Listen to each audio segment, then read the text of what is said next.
Yes, let's start our lecture today. We continue project scheduling, this chapter 10, or we continue to talk about how can we efficiently make a schedule of our projects. Today we will be talking about, first of all, legs. What does leg mean? The logical relationship between some tasks, okay? Between starting and the finishing of the tasks. This is what we call this relationship. If there is a contingency between them, if there is a dependency between these tasks, we call them legs, logical relationship. For example, a finish to start leg relationship. What does that mean? Later task does not start until the previous task is finished. And similarly, finish to finish task. The later task does not finish until the previous task is finished. Start to start and start to finish. And this kind of logical relationship could exist in project scheduling, project schedules. And we should consider them in order to find our critical path and in order to find out our duration, project duration. So let's give some examples on that. For example, a finish to start leg is the most common type of sequencing shown on the line joining the modes added during forward pass and subscribed during backward pass. So as you see here, there are three work packages here, right? Three work packages, work breakdowns. And as you remember the codings here, right? This is the label of it: spec design, design check, and blueprinting. So the time 0 is the start date, and it is the end date, right? This is the duration of that work package. So as you see, after project A is finished, you can start project B, work package B, sorry. And this work package also has 5 times, let's say hours or days, and then you will finish it at 11th day. A lag here is something that you need to wait. For example, after you finish the design, you need to wait for 4 days to start your blueprinting activity, for example. I mean, it's existing mostly on the production projects, right? For example, you produce some part of that new design, but it needs to wait for some reasons, for some technical reasons, maybe, right? So this is what we call, there's a lag here, right? Like a lag of 4 days. You need to wait for it. So activity C cannot begin until the project receives a delivery from an external supplier that is scheduled to occur 4 days after the completion of activity B. Here they explain it like that. For example, you are waiting for an additional resource from a supplier. So here there's a 4 days extra time, a lag time for you. A lag time is not the same as slack time. What was the slack time? When there is more than one activities. For example, if there are B and C activities as a precedence of activity D, if some activities having a short deadline, I mean the other activity have a long deadline, but they need to both wait to start activity D, right? Activity D could start after activity B and C ended. So for the shorter activity, there is a slack time. There is an opportunity for example, postponing the start of the project or doing it in a longer time, right? This is what we call the slack time. I mean, a slack time is due to activities different time lines, and you have the opportunity to do it, the delivery of work packages activities in a longer period for some. What is a lag is not the same as the slack, activity slack. It is because of some external reasons, or you need to wait for the external resources, for example, to start the additional activity. So finish to finish one. Activities share a similar completion point.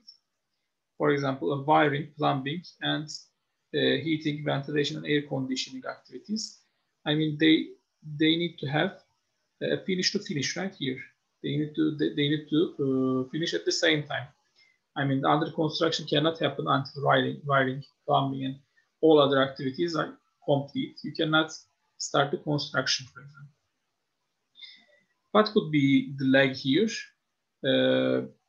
For 2 or more activities at the same time. For example, a contractor building an office complex cannot begin interior wall construction until all wiring, plumbing, and others installed. She may include a lag to ensure that the completion of all preceding activities occur at the same time. I mean, here he add a lag time here to make that all of the things are ready, right? Finishing at the same time. I mean, we call it a finish-to-finish lag. A start-to-start lag. Logic must be maintained by both forward and backward activities. For example, a proofreading a book manuscript need not to wait until the entire document is completed. A copy-editor can begin working on chapter 1 while the other is still writing the drafts, right? But still, the start-to-start lag, I mean, once the book is started to be written, the proofreading also can be started, right? But not to wait until the book is fully completed. Maybe just chapter 1 is completed, you can send it to the proofread. So there's a link between here start to start. I mean, the start of the proofread is dependent on the start of the writing of the book, right? Here is maybe there's also lag between starting of the writing activities and others. The least common type, start to finish, successor finish dependent on the predecessor starts. So these are the lags. I mean, the mentality here, overall mentality here, there could be external factors that you need to wait because of there's a relation between these activities, and these relations could create some contingencies, could create some prerequisites from you to start your project or end your activities, start your activities or end your activities. This is directly actually impacting your critical path. What else?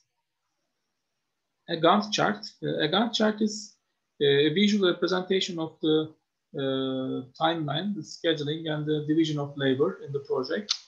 It's very useful and it's very commonly used in projects.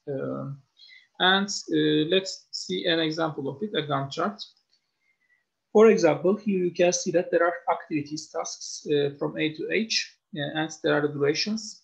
So when you put it on the timeline, right, you can see that all activities are here. You can see the visual representation of them. There are some programs for creating a Gantt chart, or you can create it simply on the Excel by just defining the days and months and durations, everything. And here you can see like the finish dates, right? Finish and start. I mean, you can see there's a dependency between them. For example, activity B and C cannot start until activity A is done, right? Similarly, activity E is dependent on activity B, but activity it's not dependent on activity C, right? Activity E can start before activity C has been finished. So you can see that which activity is linked to others, which activity has a dependency relationship between others, right? For example, there is a as you see here, for example, for activity H, presentation to client, it's dependent. There are 3 activities, right? He needs to wait, right? But which activities are there? Activity E, activity G, and activity F. I mean, these are the predecessors of this activity H. They need to finish until then the activity H could start. So as you see here, here is the activity F would start on August 17, and these other activities actually have a time here, right? They can extend their project. For example, they can, if they do it like here, if they finish it here, would it be a problem for the project overall timeline? No, right? They can postpone. They can have the flexibility, right, to postpone their production. We call them a slack time. Okay, we call them slack time because there are time space for these activities to be finished. There is no pressure on them.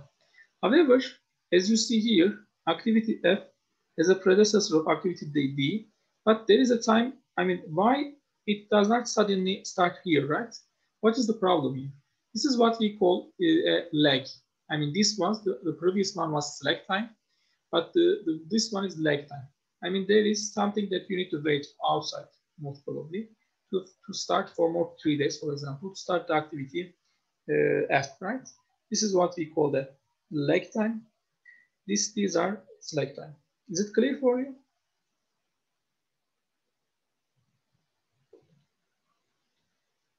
Yes, hocam. Mm-hmm. You can also here assign the tasks to the people, okay, in the Gantt chart. You can assign the tasks to the people, and you can see here the critical path, right? Critical path is there, and all other activities on the other than critical path are the activities that have slack time, extra time. But on the critical path, there is something you need to wait. It's lag. I mean, lags occur on the critical path. So yeah, with lag relationships, again, it shows some lags, right? For example, here, you finish the project, but you need to wait for it. I mean, there is a lag, finish to start lag. Again, finish to start lag. A finish to finish. They need to finish to finish relation to go activity E and start to start relation, right? As you see here. So what does crashing mean then? I mean, we talk about the Gantt chart, and what does crashing mean? Crashing is the process of accelerating a project. I mean, shrinking the time of the project, decreasing the time of the project. How can you do that? How can you crash a project? You can improve your existing resources. You can increase your productivity. You can change your methodology. Okay. You can compromise quality and reduce project scope. And you can decrease the quality of your product, maybe. You can institute task tracking, you can work overtime, and you can increase the quantity of resources. Let's see how crashing could be done. But for that, the overtime, I mean, overtime is not always as productive as it is, okay? They said that according to a study, for example, for every overtime activity, overtime work, extra output hours, there are extra output gained, right? As you see here, for example, for 1 hour, I mean, there is an extra outcome of the project. For 2 hours, 3 hours, 4 hours. But after some time, the productivity rate is going down. And after some overtime, productivity actually impacted negatively. What does that mean? That means that, I mean, some organizations like to force their people to work overtime, okay, on the projects, but this study has a suggestion that up to a point, working overtime could give you a productivity, could increase your productivity. However, after that, it will decrease. And as you see here, even you have an overtime of 4 hours, your output hours, I mean, your output hours is only 2 hours, I mean, 50%. I mean, it's very unproductive. So generally, the new companies think that overtime is not a good solution for the productivity of the project, a drawback of overtime. You can increase the quantity of your resources. I mean, but adding the resources cannot go well always. Because, for example, you add some new person to your team, okay, to make it more quicker, to increase your productivity. However, there is some time that you need to give that people, give that new human resources to get used to the project. And it will also create some cost to it. It will also decrease the productivity of you. And you should add this resource before starting the project. I mean, in the middle of the project, you employ some new person. I mean, maybe he or she needs to some time of getting used to the project, and it's also decreasing your productivity. It's also requires some time, right? So crash process. So you determine your fixed and variable cost. Crash point is the fully exploited activity. Optimize the time cost trade-offs. Shorten the activities of critical path. So what do these things mean? I mean, first of all, if you want to crash some process, and you need to look at the critical path. Why we should have a critical path? Look at the critical path because there is no slack time in the critical path, right? I mean, for other activities who have slack extra time, I mean, you don't need to shorten the process, right? You should need to shorten the process in your critical path where you need to wait for these specific activities to be finished to continue your other operations. Okay, and you need to optimize your time and cost trade-offs. I mean, when you create some project, you directly increase your costs. You increase your resource cost, you increase your employee cost, overtime costs, and would it be a good thing for you? I mean, but if you wait in the original time, and what would be the cost to you, and what would be the crashing cost to you? You need to think about them, and you need to also think about the penalty cost and the crashing cost.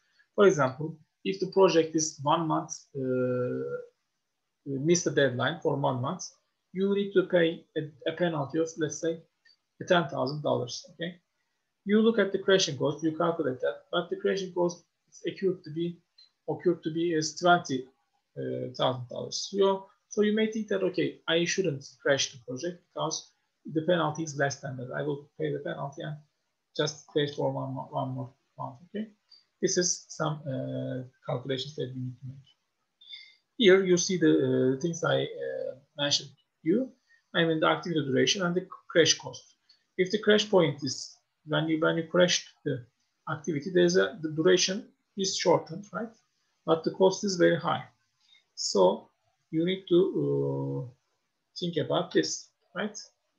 For example, an example of it. There is an activity X. Normal activity's duration is 5 weeks, and the budgeted cost is 12,000. Crash time for this activity is 3 weeks. I mean, you can, let's say, decrease the duration to 2 weeks in that activity, and the expected new cost is $32,000. So using that formula, I mean, you calculate that the crashing cost is 10,000 per week for you. Okay, so it's the good choice for you to crash the project or not. How do you decide that? So you need to first answer the following questions. What costs are associated with accelerated other project activities? It may be that activity X's unit cost is 10,000 per week is a genuine bargain. Suppose, for example, that an alternative activity would cost the project 25,000 for each week's acceleration. I mean, what are the gains versus the losses of accelerating this activity? For example, does the project have excessive late penalties that would make crashing cheaper related to the late delivery? Or is there a huge potential payoff in being first to the market with the project? I mean, you need to, you heard that your rivals are introducing some similar product to the market. So you want to beat them, you want to be faster, and you want to take all of the costs. It doesn't matter for you. These are the logics behind crashing. I mean, if you would you crash or would you not crash, right? So here the detailed representation of this crashing. For example, this is normal days and normal costs, and crash days and crash costs. As you see here, total cost is increased to 22% from $22,000 to $37,000. Almost $15,000 increase in the total costs. So would it be a good deal? Would it be worth it, right? How do you decide that? And as you see, crashing costs per day, you can calculate the crashing costs per day for activities. And for each activity, you need to also decide, is that activity on the critical path? If it is not on the critical path, maybe you shouldn't crash the activity, right? You should crash the activities. And as you see here, as the duration is going lower or going down, the total cost is increasing. So what would be the optimal choice? How many days the optimal choice, right? You need to decide these kind of calculations.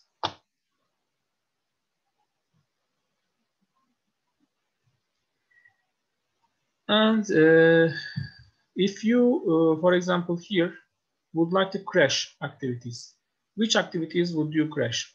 Could you tell me?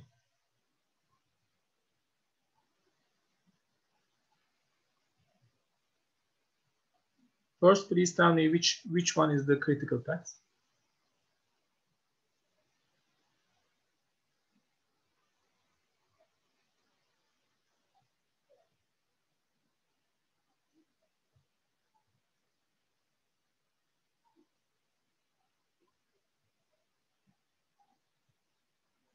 Any idea?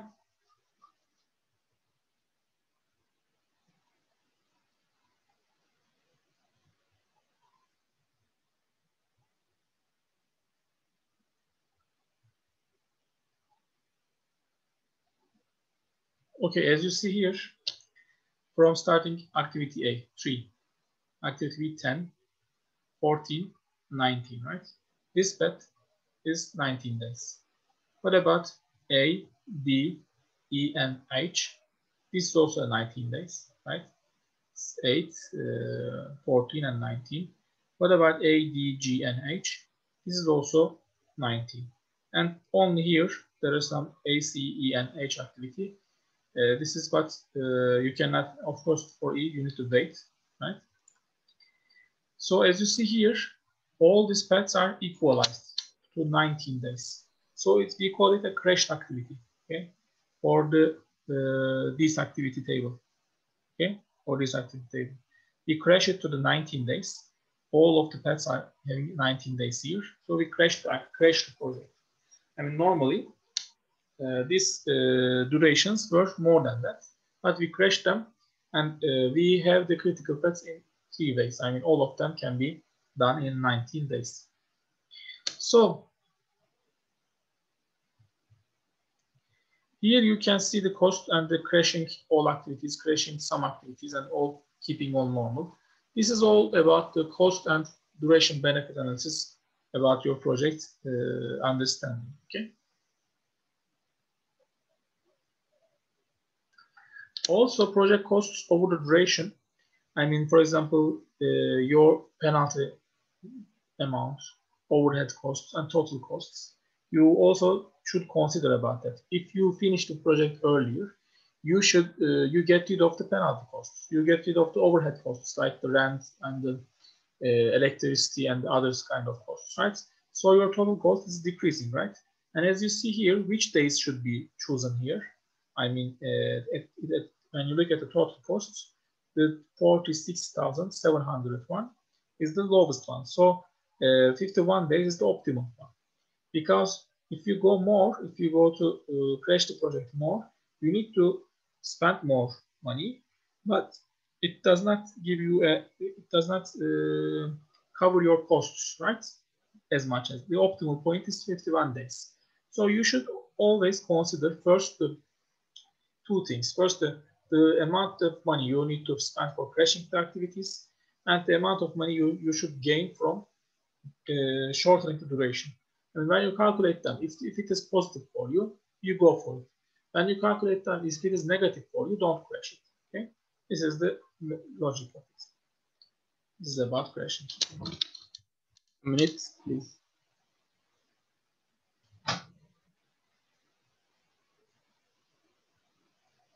Okay.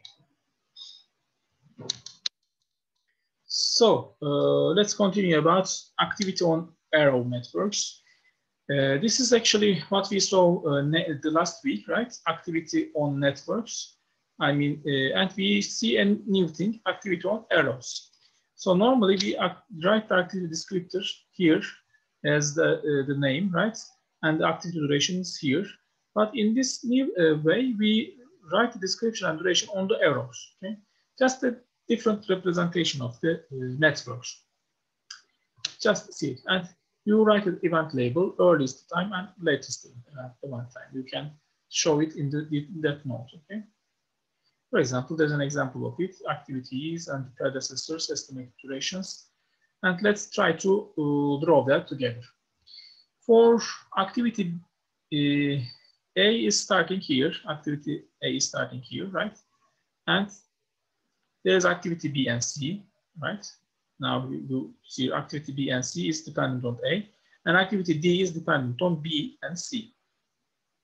So how could you write activity D, right? Now you need to normally write it on one arrows, but there are two arrows. So which one you should write? You cannot write it in both of them. It's a wrong representation here.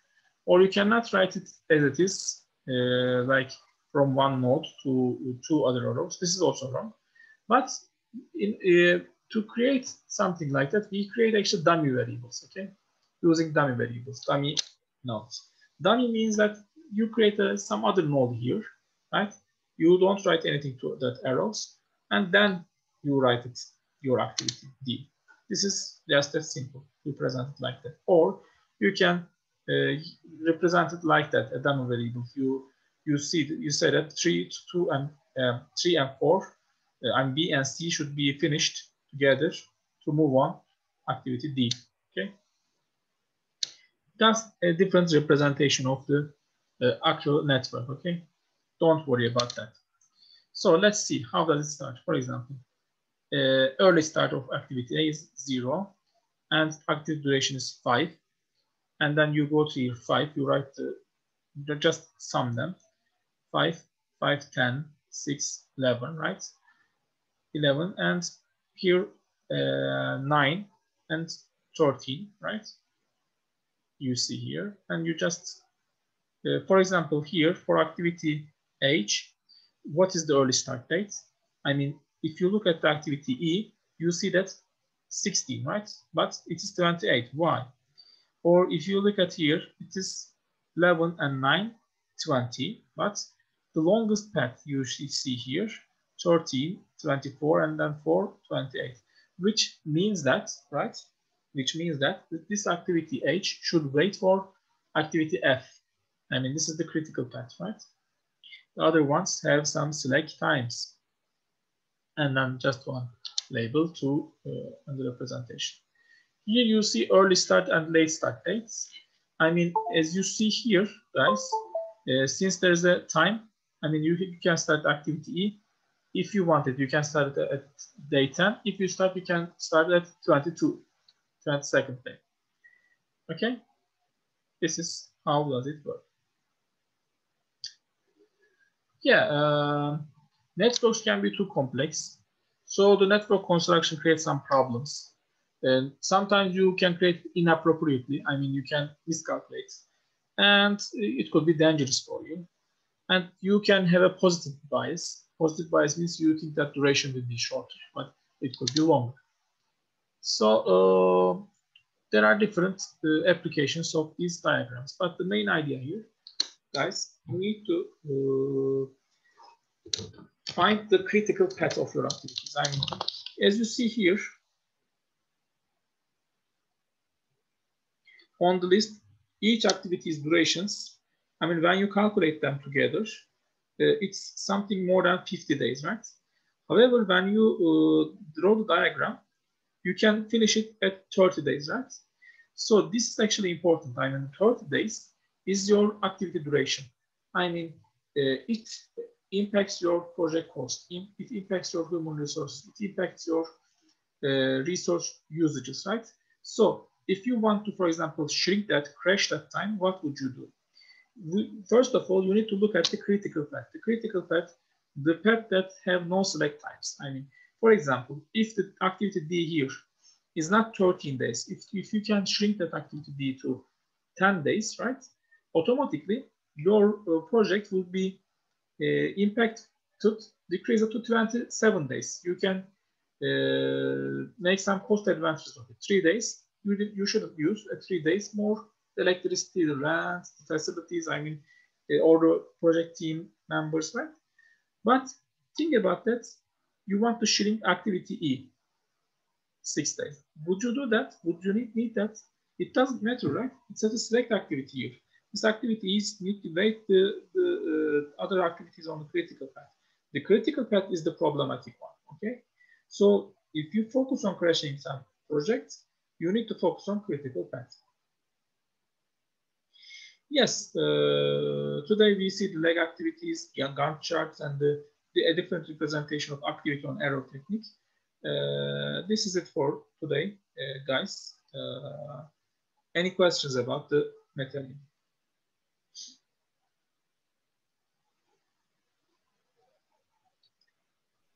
Thank you, Hocam. Thank you. Thank you, Hocam. Thank you, Hocam. Hocam, when is the final exam? Final week ne zaman? After the 14th week, I guess. I checked the academic calendar. It would give you the days, but I think we have just 4 weeks left, I think, and the next week Ramazan'a geliyor mu? Kapatalım.